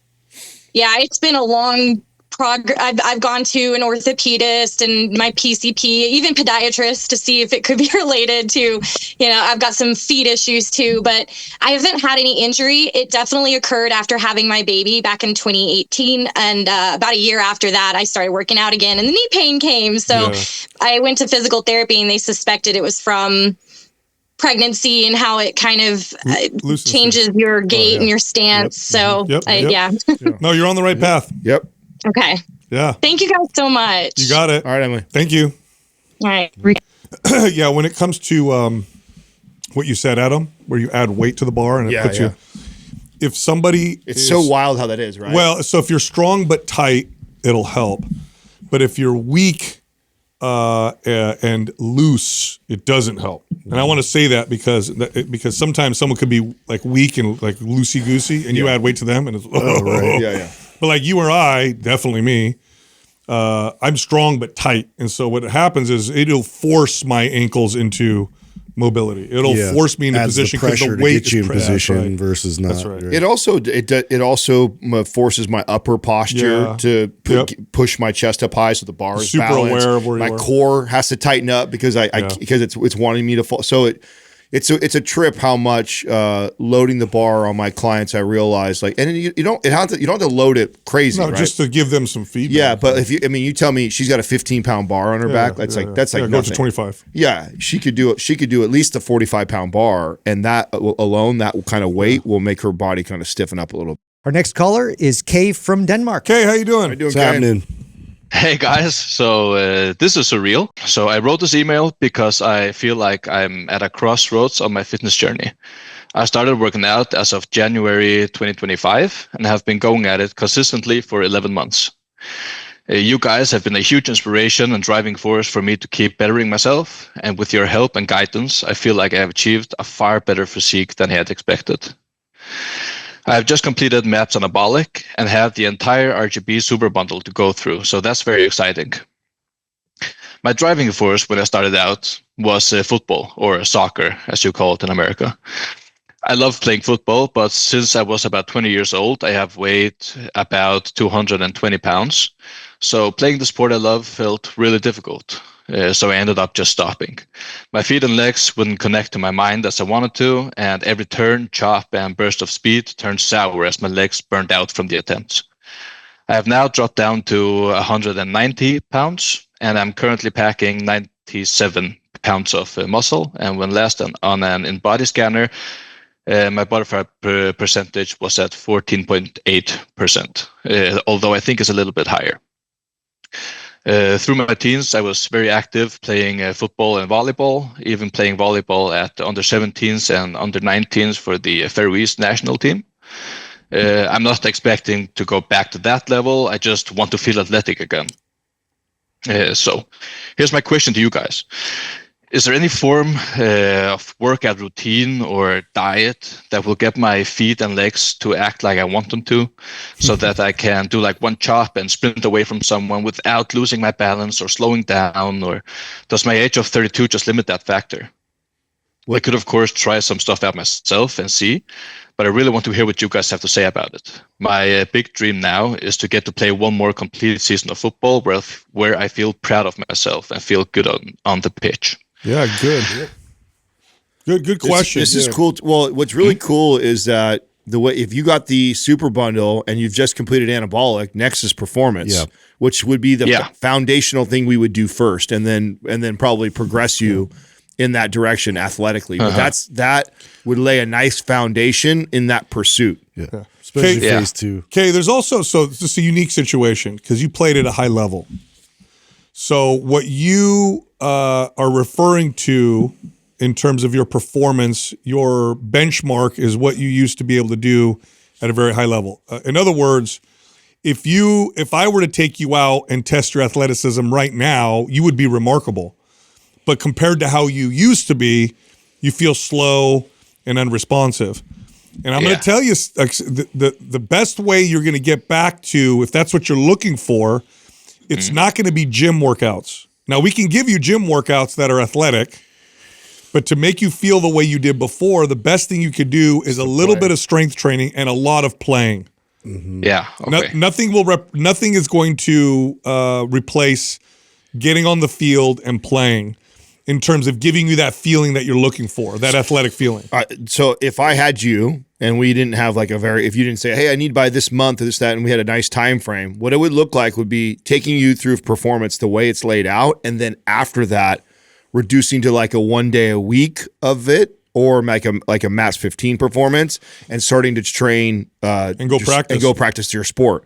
Because that'll lay a nice foundation of muscle. It's going to address some multiplanar stuff, mobility stuff, a little bit of endurance training. It's going to lay a nice little foundation.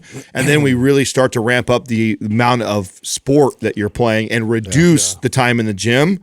And honestly, all that volume is accounted for in Performance Advanced. There's 2 major foundational workouts per week, but it's the skills that's highlighted the most. And we don't talk about this a lot because there's not a lot of people that very much focused on their sport specific. You can be intentional about getting faster, getting more responsive with organizing your body. So, when you go to move, you're efficient with your movement, which there is a lot of value in that. That does translate immediately to field play. And so if I were to, and again, these skill training days aren't that long. So, it could be anywhere from like 20 to 45 minutes. It's not going to be super fatiguing because the reps are very intentional. And so it's just drilling. So if you want to compare it to something, it would be like if I was practicing and drilling my specific movements. So I would recommend that. And then on top of that, even getting in, again, the actual gameplay and the movement of it and putting it all together. But you do lose that. You do lose that ability to immediately access that kind of quick and powerful movement ability and control. Yeah, I'm assuming you're pretty tall. How tall are you? I am 180 centimeters. Yeah, what is that in feet, Doug? He's a big guy, especially if you played on the national team for volleyball. I'm not very big. I could jump real high. Oh, okay. But you're also I think it's 5'11". According to this, it's 5'9". 180 is 5'9". You said 182. Oh, 182. Okay, let me fix that. That's okay. You said 182. Okay. Yeah. Well, all right. Nonetheless, so when you're 5'10". Okay, so 5'10", 5'11". So keep this in mind, right? That there's definitely a size component and a fitness component to what you're looking for, but there's also a skill component that you'll lose if you don't practice the skill often. Well, so Matt, I like what Justin said. I love what Justin said, but I think what matters difference in all of our advice right now is when you want to do this. Like, when do you want to be on the field again? Is it like by next summer? Is it like in a couple months? Because I think so right now we're out of season. I'm playing once a week with my friends, like an indoor game. So I'm keeping myself going. Good. And I'm actually I am doing the MAPS performance right now. Okay. I'm in phase 1. Okay. So because after MAPS anabolic, I felt that my body after phase 3, it like took a toll on me. I started feeling a bit of pain and something, and my endurance was really Not there. not there exactly. But I feel like I am getting to a place where I ran a 5K in 22 minutes the other month, last month. So my endurance is getting better. But the season starts in March, April.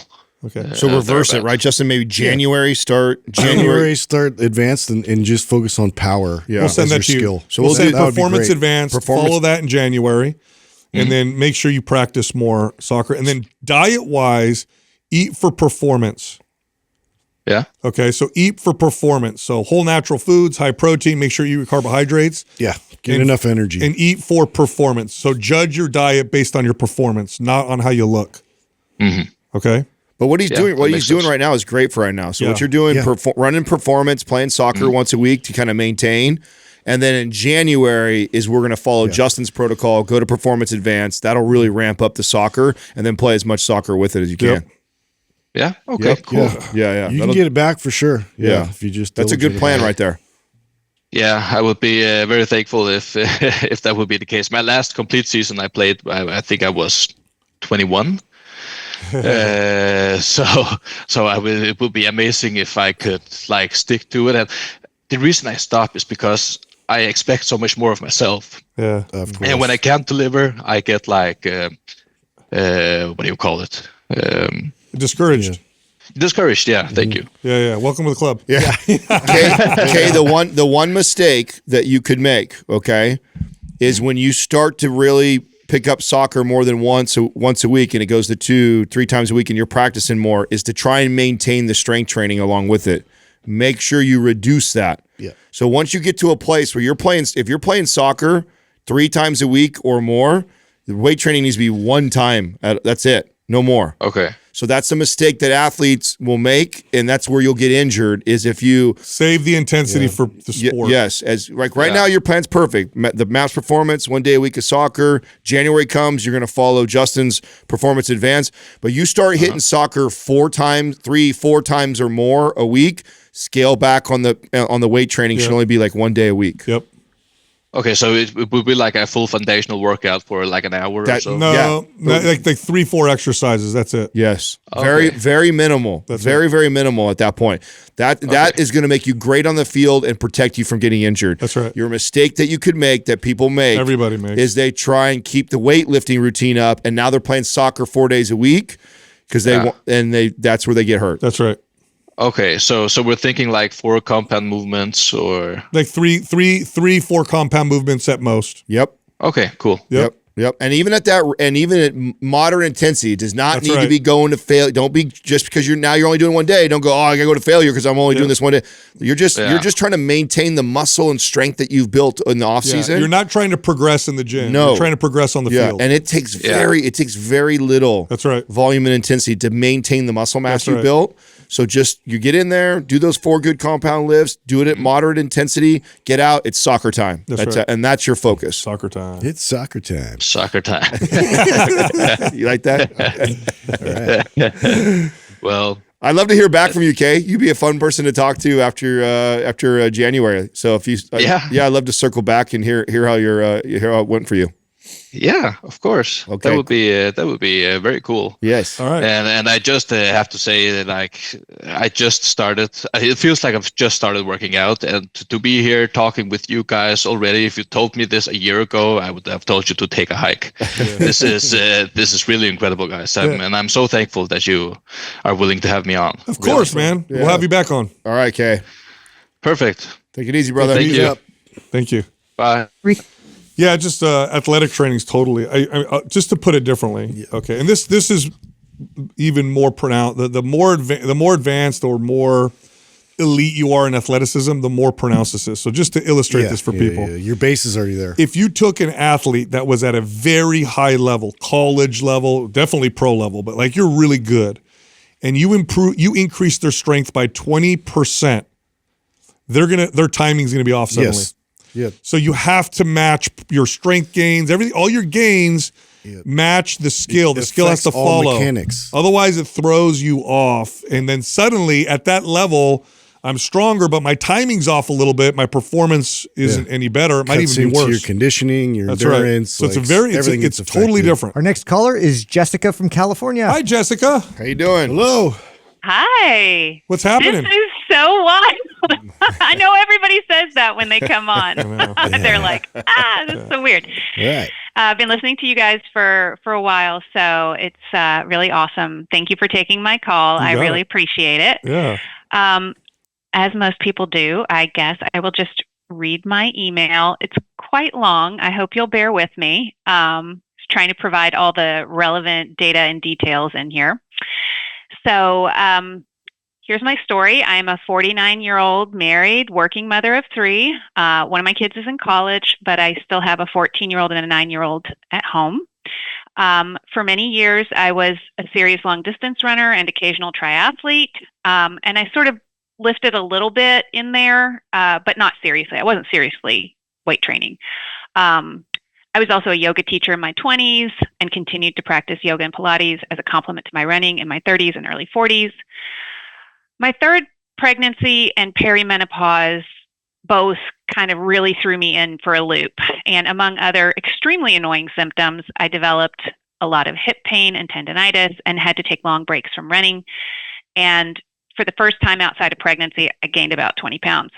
I finally had to give up running entirely and subsequently went all in on lifting about 2.5 years ago.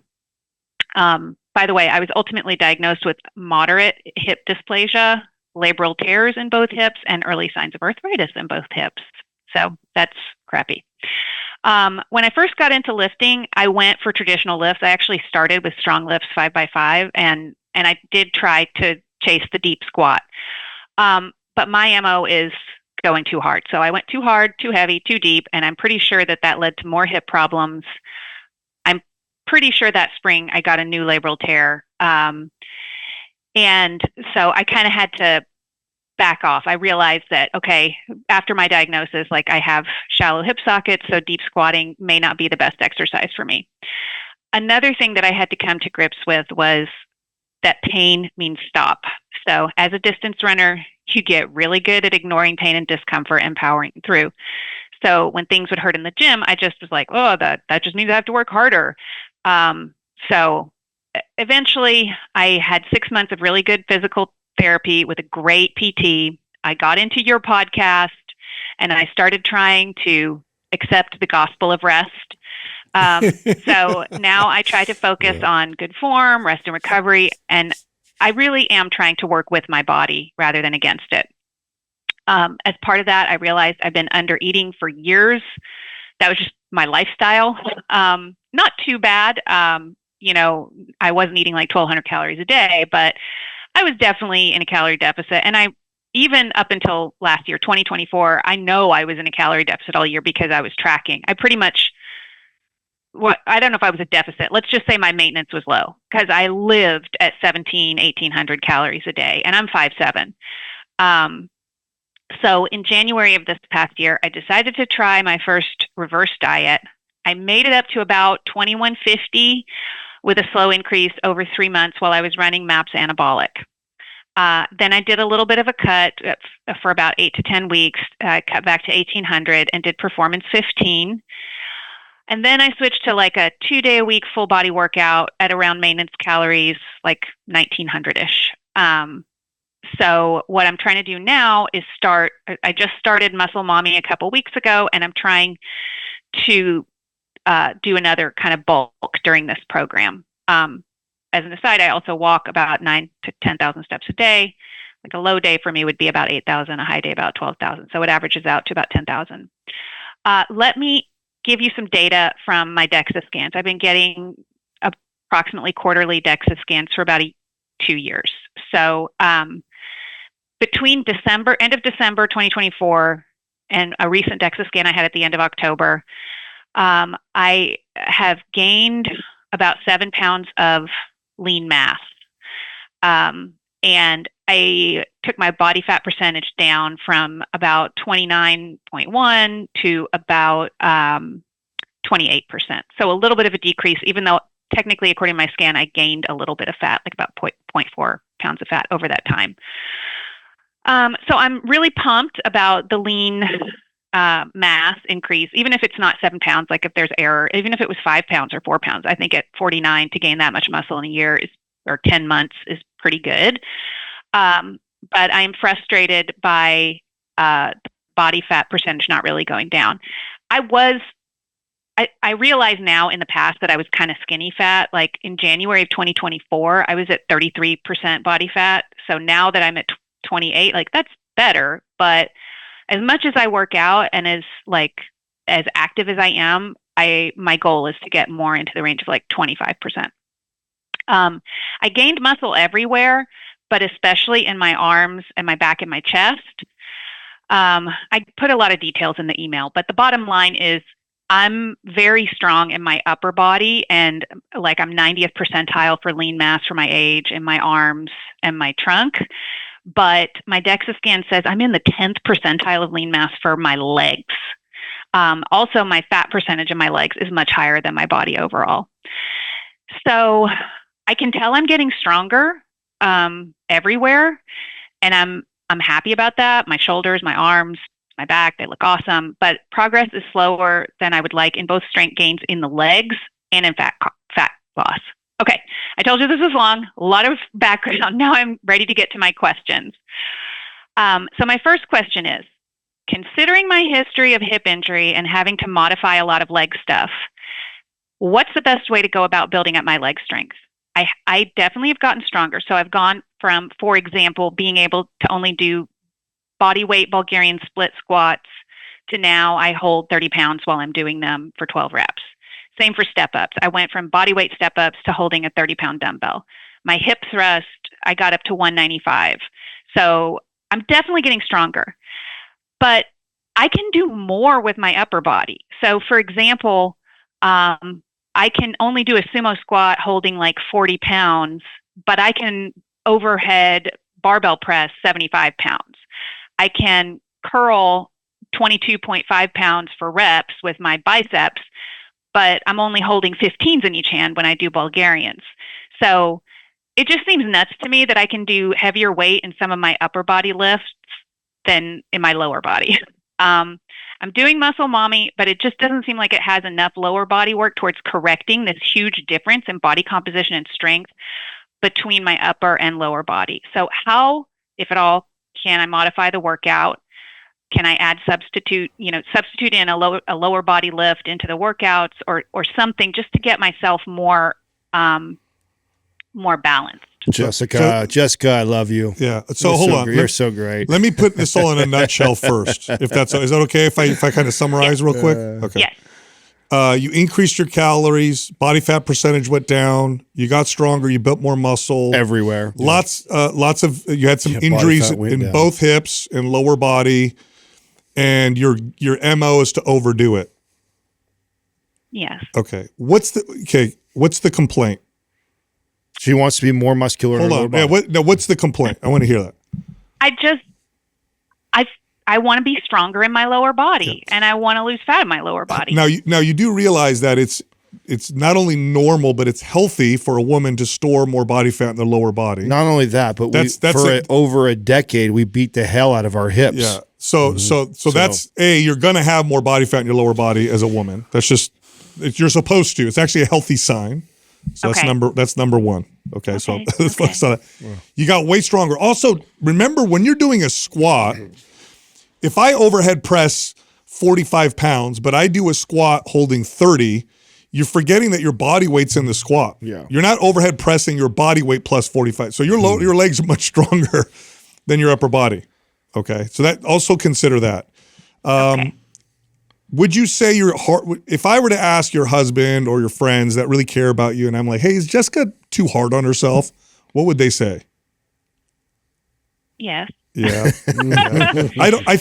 I call myself a recovering perfectionist. I'm trying. Yeah. I'm trying. Yeah. You are, and I think you are kicking butt. Yeah, you've done And incredible. you're recovering from probably a decade of not being so kind to yourself. Right. And you're doing really well. Now I could give you some advice. First of all, Muscle Mommy's got plenty of volume. Yeah, that's not the answer. It's Especially not more, lower body. It's not more lower body. No, stuff. no. You're doing everything. You're good right now, but you're a perfect candidate for having a personal trainer work with you through this process. I know you're in the Bay Area. Are we close to you? Are you near San Jose? No, I'm East Bay. San Jose is like an hour and a half away. Okay, forget it then. I think you would be a perfect candidate for coaching or personal training because they'd be able to move you through this process. By the way, pounds of fat gained on a DEXA scan don't matter. Body fat percentage matters. Yes. So if you gained 4 pounds of body fat, but your body fat percentage went down, you got leaner. Mm-hmm. So it doesn't matter what you're. So in other words, 10 pounds of body fat on a 100-pound person is a higher percentage than 15 pounds of body fat on a 200-pound person.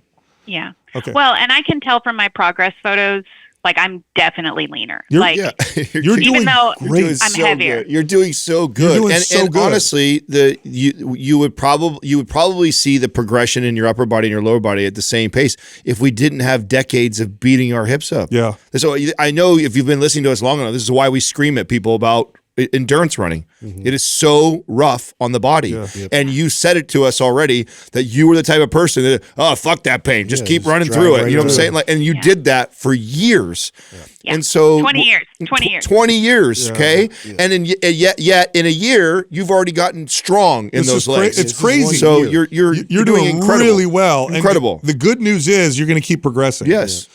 So whatever you did with the 20 years of whatever. But the answer isn't more shit to the No. leg, more intensity, more stuff to the legs. No. It's just keep the pace, girl. No, you're doing so good. You got to be kind to yourself. Let the body adapt. And I'm going to relax into this. Just relax into it.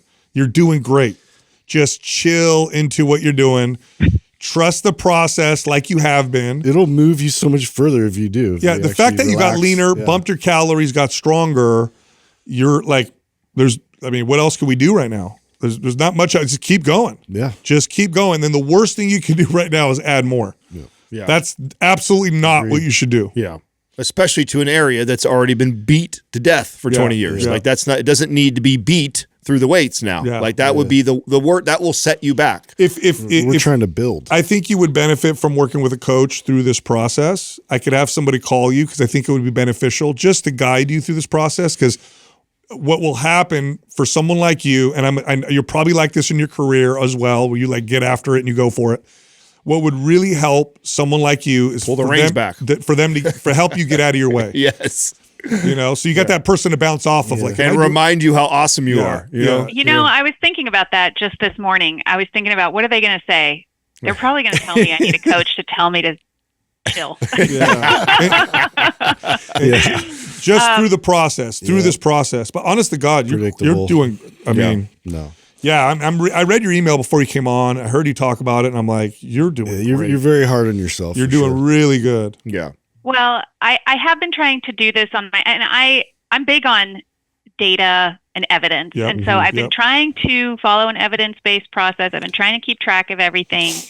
But honestly, when I was younger, I just had so much energy. Yeah. And I could do so many things. Yeah. And I was so physically strong. And then this whole thing with being in my 40s and perimenopause and everything being different, it's been a real challenge. Yeah. It's just been very challenging. We all get older, but you also have 3 kids, a job, a house, Yeah. Your daily habits are completely different. It is not the same. Yeah. It is not the same. No.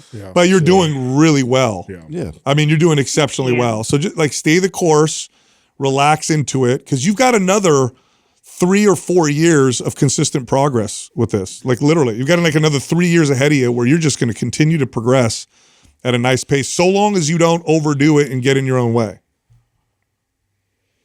That's the key. Yes. And I do that. Yeah. Well, that's why Sal is suggesting the coach thing. I mean, if you're open to that, we'll have one of our coaches call you and they can talk to you and you can decide if you want to do something like that or not. Yep. I was thinking about that this morning. Maybe it's time. maybe it's time, because it's not that I don't have discipline or consistency or even knowledge. Correct. But you're the best client to coach. You're my favorite type of client to coach. Because I know if I tell you to do it, you're going to go do it. And data, if you just put your trust in me that, okay, he knows what he's doing. He's been doing this for a long time. He's probably trained a lot of people like me. Just need a good coach. So you just trust the process. And Jessica, for someone like you, like this is really important to hear, okay? Data is very important if it connects you to your body. If it pulls you away from connection to your body, data is no good. And so there definitely are people, and many of them fit that kind of personality profile that you have, where the data becomes the idol, and I start to ignore my body, and I start to look at the numbers and the data and compare and what's happening here. And if it disconnects you from your body, it is not good. Such a good point, because if I was coaching you, I would have you look at nothing. If for some reason you did a DEXA scan, and the DEXA scan didn't come out exactly how you wanted, but I knew in my heart we're moving the right direction, I would have to counter you. You know what I do? Because you would go, Adam, the data is saying this, we're going the wrong way, and I'd be like, no, we're not. Stay the course. I would keep it all to myself. And, Thank you. This is not what show you till way later. That's right. This is what we would do with clients with you, like you, is I would get the measurements and I wouldn't tell you. Yep. Like, no, I'm not going to tell you. It's for me, not for you. You're progressive. That's all you need to know. All right.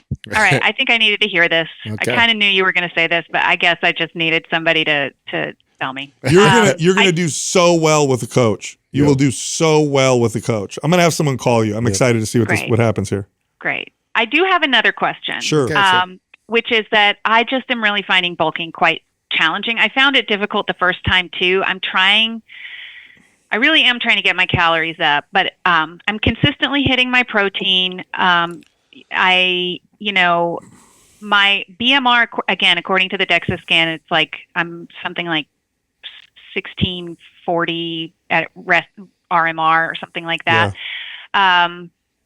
So I'm trying to, I know I can handle more calories. I'm up to about 2,200 calories on average right now. And I am just so uncomfortable. Like, I'm physically uncomfortable. Like, I feel bloated. I feel over full. I wake up full from dinner the night before.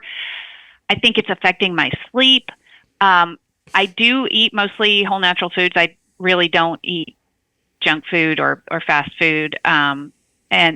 But that said, I can't meet my protein goal without at least 1 scoop of protein powder a day. And I'm considering including 2, just so I don't, because it's just easier to take a smoothie or something like that than to feel like I'm force feeding myself another piece of chicken. Yeah. I have stopped weighing myself because that definitely messes with my head. So I don't weigh myself, but I can definitely tell I'm putting on fat. And I guess that's all part for the course. It's just, I do want to trust this process. It's just, it feels like it's impossible to imagine getting up to like 2,500. It's not as difficult as you think, and there's multiple options. So there's not one way only to do this. I doubt I would ever do it through chicken breasts that produce so much satiety with you. It would be like this: all your meals, whatever, I don't know what your carb of choice is, rice, sweet potato. I don't know what you're doing. Add 1 ounce every meal. Okay, 1 more ounce of that carbohydrate, we'll do that. Or if the shake is convenient and you like it and that's easy on you, digest, like, that's fine too. It doesn't need to be this like at a meal. Yeah. And everyone wants to go to protein because protein is this great healthy satiety. But if it's hard for you and you feel bloated from it, I'm not going to force you to eat a protein meal, especially if you're already hitting your protein. Yeah, but there's 2 sides to this. There's digestive issues, which if you're experiencing digestive issues, then we need to examine what you're eating and maybe identify any intolerances. And then there's this: when people are disconnected from their body, what can happen to somebody who chronically used to undereat and overtrain is when they feed themselves appropriately, it's uncomfortable. Okay, so it might also be that. Yeah. It might also be that I'm so used to being underfed and feeling what that feels like, which feels like empty, which feels like, everything's empty. And then you start to connect that to good. Then feeling fed is uncomfortable. And so this is what I mean by the disconnect from the body. So I've worked with people like that where like we're feeding them appropriately. I can't eat more than this much food. And so we start to talk a little bit. It's like, you just don't know what it feels like to be properly fed. Now, that's separate from digestive issues. If you're experiencing legit digestive issues, then I'd want to examine the foods that you're eating and maybe move towards things that are easier to digest. Avoiding things like gluten, dairy, sometimes legumes can sometimes cause issues, which is totally different. Now, and digestive issues tend to be much more pronounced. It's like, man, at the end of the night, I look like I'm, pregnant. Like my belly is really painfully bloated, or gas, or heartburn, constipation. But sometimes it's uncomfortable because I'm not used to being fed. Yeah, I think it might be a combination of both. Like, I definitely feel like kind of bloated at the end of the day. I do eat a ton of dairy because Greek yogurt is like one of my go-tos for protein, and I like it. And I do eat a lot of beans for fiber. I actually do better with beans. Like on a day I have beans, I feel like my digestion is better. I eat some bread, not a ton, just naturally. I do eat other grains like oats and rice, and you could try psyllium husk with a couple meals as a fiber. If it's a fiber issue, that'll make a big difference. I've tracked fiber. Okay. I'll get 30 grams of fiber a day. I get a lot of fiber. But there's soluble and insoluble fiber, and some fibers can cause bloat. And so psyllium husk doesn't do that. Psyllium husk your body isn't doing anything with it other than it just helps things move through. So if you don't have so if you don't have good motility, then that may help. And just give it a shot. I can try that. But I also do think that there is a thing in what you said about sort of like the feeling of being fed, because I actually had this thought the other day of like, I don't like never feeling hungry. Yeah. It's weird. Yeah. It's weird to me. Yeah. Like, you know how we tell people listen to your body? Yeah. Okay. You don't need to ignore yours. Yeah. Listening to your body works when you understand the signals of your body and when they're not distorted. Yeah. So there are many times when I have a client and I'm like, ignore your body right now, and we're going to rebuild a new relationship with it. It's like, I'll give you an example for me.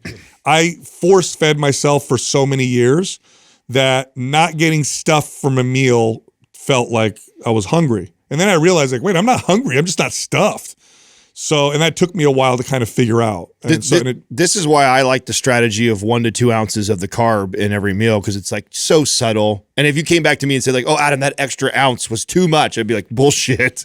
1 ounce of rice or 1 ounce of carb is not going to make you feel stuffed of a difference. That's definitely psychological." And so I could creep in those extra calories, spread out over your meal, so it doesn't feel like this. Coaching's you're gonna really do well with coaching. Yeah, this is all stuff that we work on, and you know what? There's not none of us have the perfect answer right now. We're throwing a bunch of things at you that but this is what your coach would do. Experiment with it. Your coach would say, "Hey, this week we're going to do this," and then you feedback. You go like, "Well, that was horrible, and I didn't feel it." Okay, cool. We'll try this now until you guys figure out the perfect recipe to get you into a good, healthy reverse diet. Which, by the way, is really going to support this leg building you want to do. Because that might also be part of our problem right now is you're so you're undercaloried and just at maintenance and you're doing all the right things, strength training, and the body wants to grow, but it's saying, hey, you're not giving me enough building blocks. You're not giving. I mean, you want these legs to build some muscle on them, but I need more nutrients. But I will say, gaining 7 pounds of lean body mass is you're on track. Phenomenal. That's great. That's phenomenal. But she could be getting towards her peak until she gets to more calories. So